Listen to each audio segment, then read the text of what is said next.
O primeiro tema que a gente vai tratar hoje é sobre a fraude neopentecostal. O que é que tem acontecido? Eu sou cristão, certo? Eu sou líder de jovens, então não sou um ateu que tá falando besteira aqui. Existe um grupo dentro do protestantismo que são os neopentecostais. O que é que são os neopentecostais? São as pessoas que pegaram a doutrina pentecostal, distorceram ela e usam ela para enganar os fiéis e roubar dinheiro dos fiéis. E foi exatamente isso que aconteceu numa igreja aqui de Recife, chamada da Universal, né? Que é uma igreja gigantesca, mas que uma unidade daqui do Recife coagiu um dos seus fiéis a dar praticamente tudo que ele tinha juntado a vida toda. Ele vendeu uma padaria que deu 30 mil reais e ele teve que dar isso para a Universal. A gente vai reagir aqui aos áudios que esse fiel vazou, do pastor falando que ele tinha que sacrificar, que Deus ia resolver tudo para ele, quando na verdade ele só estava sendo roubado. Isso é muito importante da gente fazer, por quê? Porque os verdadeiros cristãos precisam desmentir os falsos cristãos, os falsos profetas, os falsos pastores. Isso está na Bíblia. Tá? Isso está na Bíblia, que a gente tem que sim julgar o que acontece dentro da igreja, porque é quem a Bíblia fala, né?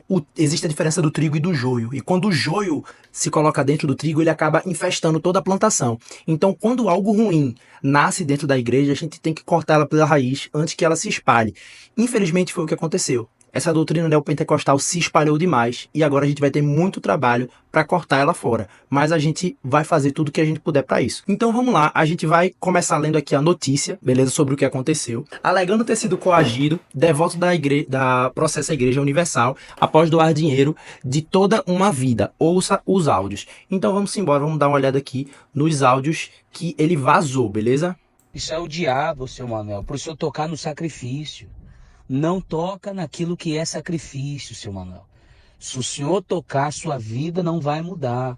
E tudo, infelizmente, tudo que o senhor tem, o diabo vai usar sua ex-mulher e a filha dela para tirar do senhor. Não toca nisso, seu Manuel. Não faz nada.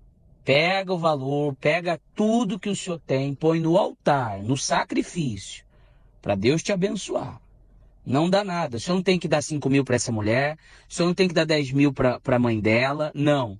O senhor tem que, depois da fogueira santa, Deus vai te abençoar para o senhor pagar somente o que o senhor deve. Então, o que acontece aqui? Lembra que eu falei que o neopentecostalismo ele distorce aquilo que está na palavra do Senhor para tentar roubar as pessoas?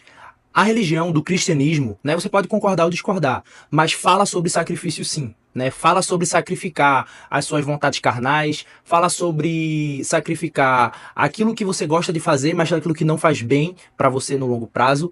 E eles distorcem isso falando que você tem que sacrificar não a sua vida, não as suas práticas, não os seus pecados, mas sim o seu dinheiro.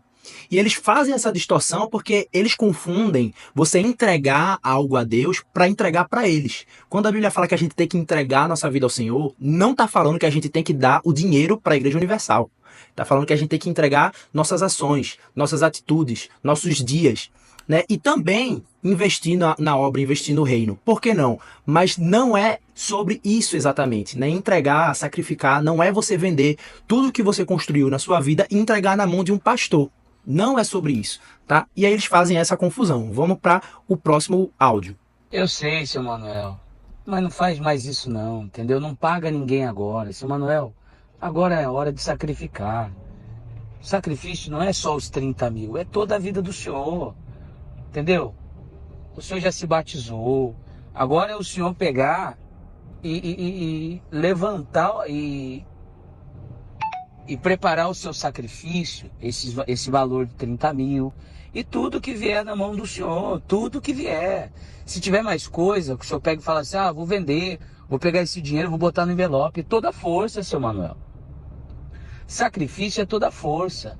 Outra coisa também que é muito perigosa é o cristão que não lê a Bíblia. Né? Como é que você vai ser um cristão, algo que segue o cristianismo e você não entende do livro que rege a sua religião? A própria Bíblia, né, lá em Mateus, vai dizer o seguinte, Mateus 5, 23 e 24. Portanto, se você estiver diante do altar oferecendo um sacrifício a Deus e de repente se lembrar que tem uma dívida com seu irmão, largue o sacrifício, vá fazer as pazes com ele e depois volte e ofereça o sacrifício a Deus. Ou seja, mesmo que você realmente queira, não, eu realmente quero fazer uma oferta, eu acredito que essa igreja está fazendo um bom trabalho, eu vou ofertar nessa igreja. Se você tem uma dívida com outro irmão fora da igreja e você fizer uma oferta, você está em pecado. Só que nenhuma igreja vai te dizer isso. Se você está em dívida e você oferta, você está em pecado. Mas eles não vão te dizer isso, porque justamente o objetivo é tirar o seu dinheiro, independente do que diz a Bíblia ou do que não diz a Bíblia. Então, isso é outro ponto. Se você é cristão, leia a Bíblia. E sempre que você receber uma ordem, uma instrução, um conselho, se aquele conselho, aquela ordem, aquela instrução não tiver baseada na palavra, não siga. O meu pastor fala isso. O meu pastor fala o seguinte, ele vai pregar e ele fala assim: se o que eu pregar não tiver na Bíblia, não me obedeça. E é assim que a gente tem que ser. Próximo áudio. Eu estou numa situação, não tenho condições para nada financeiro, não tenho condições de dar um estudo à minha filha, não tenho condições de dar despesa para minha filha. Estou sendo ameaçado, como eu já lhe falei. E pelo que o senhor pregou e pelo que o senhor me explicou, o senhor falou que tudo em janeiro ia ser resolvido na minha vida. Eu falei para o senhor: olha, eu estou devendo um menino que trabalhou comigo. O senhor falou: não, você não paga nada a ninguém. Em janeiro você vai resolver tudo da sua vida. O senhor me prometeu pelas suas palavras. Agora, se o senhor não tem condições de cumprir do jeito que foi prometido, pra gente ficar resolvido as coisas da gente numa boa, o senhor deu um jeito de pegar o dinheiro que eu coloquei, o senhor botar na minha mão de volta, para as coisas ser tudo resolvido numa boa. Eu não, pra mim não faço questão não de minha vida mudar ou não mudar não. Então o que é que acontece? Ele estava devendo a escola da filha, não estava mais conseguindo pagar as parcelas, estava devendo o agiota, né? Se ele fala que está sendo ameaçado, é porque ele está devendo o agiota. E aí ele vende a padaria para pagar essas dívidas e o pastor fala: não pague suas dívidas, não obedeça a Bíblia, dê o dinheiro a mim.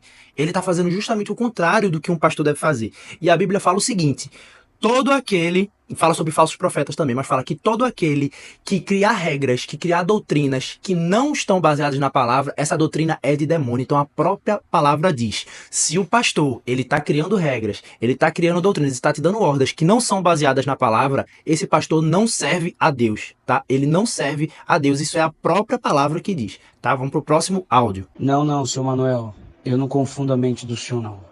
E olha, eu vou dizer uma coisa pro senhor. O senhor vem aqui amanhã, a gente vai conversar. Agora eu vou dizer uma coisa pro senhor. O senhor tá errado. O senhor tá totalmente errado. Totalmente errado. O senhor não deu pra mim. O senhor não deu pra mim. O senhor sabe que o senhor não deu. O senhor sabe. O senhor pôs no altar. O senhor fez pra Deus. O senhor não fez pra mim. E o senhor creu no que nós pregamos. Ninguém obrigou o senhor a fazer. Se o senhor falar que o senhor foi feito alguma coisa obrigado, o senhor tá errado.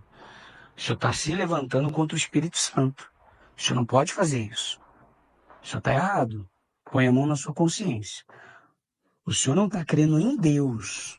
O senhor não está crendo que Deus vai te abençoar. E, infelizmente, se o senhor não está crendo, eu não posso te ajudar. Presta atenção como isso aqui é parecido com aquele coach picareta que vende um curso falando que sua vida vai mudar. É exatamente a mesma coisa. Compra o meu curso que você vai ficar rico, que as coisas vão melhorar, que a sua vida vai mudar. O pastor falou a mesma coisa para ele. Faz essa oferta aqui, faz essa doação, que sua vida vai mudar. Só que não é assim, gente. Não é assim que funcionam as coisas. As pessoas que têm dinheiro sobrando, que ofertam, sempre foi assim. Lá no Novo Testamento foi assim. As pessoas venderam suas casas para dar aos pobres, para fazer a comunidade cristã crescer. E não o pobre que estava dando para o pastor rico. As coisas estão sendo invertidas. Não foi assim que Jesus ensinou a gente a agir. Essas igrejas, como eu estou dizendo, né, o neopentecostalismo, ele não é um instituto religioso. Ele é uma empresa que está tentando extorquir as pessoas usando a ferramenta da fé para isso. Tá? E é muito importante que eu, como cristão, vá de encontro a essas pessoas e que outros pastores, outros pregadores, outros teólogos também façam a mesma coisa. Um desses pastores picaretas do neopentecostalismo é o pastor Mirim, o Miguel, né? Ele tá falando muita besteira, enganando muita gente, ele quer ser político, todo mundo tá vendo aí tudo que ele tá fazendo. E eu encontrei um pastor que tá refutando, assim, as maiores heresias. A que eu achei mais impressionante foi que ele pegou uma hora que o Miguel começa a falar em línguas, e aí ele pega outro vídeo que o cara tá falando exatamente a mesma coisa, exatamente a mesma frase. Então vamos ver aqui. See the king, the power, the man, the best, the king, the fairy. Já escuta aí esse mistério internacional na boca de outro santo profeta. Of the king, the power, the man, the best, the king, the fairy. Eu escutei mal, a profecia é exatamente igual. Of the king, the power, the man, the best, the king, the fairy. Tá aprendendo direito. Vocês estão vendo o nível da canalice desse cara? Exatamente igual. Ele pegou e colocou os dois vídeos juntos e os caras estão falando exatamente a mesma coisa. Direitinho, com os mais experientes, né? O problema é que todo mundo fica sabendo que isso é uma cópia barata e Deus não tem nada a ver com isso. E é assim que a igreja vai perdendo sua credibilidade. Houve um tempo que profecias, revelações, o sobrenatural de Deus era sinal que Deus estava presente no meio da congregação. Nesse tempo até tinha falsos profetas e ensinamentos, mas a gente, seguindo o exemplo dos bereanos, ia comparando as profecias e pregações com a Bíblia para poder identificar os falsos profetas. Hoje em dia, os mercadores do evangelho não fazem nem questão de esconder. A coisa é tão feia que até um cego de guia consegue enxergar que eles não servem a Deus. Exatamente, pastor. A coisa é tão séria que nem um cego de dia não consegue enxergar que esses caras não servem a Deus. E a Bíblia mesmo diz, se você não serve a Deus, você serve ao diabo, tá? Se você tá dizendo em nome de Deus que não sei o que, não sei o que, não sei o que, mas você não tá falando isso com verdade, você não tá servindo a Deus. É exatamente isso aqui que esse pastor falou, tá?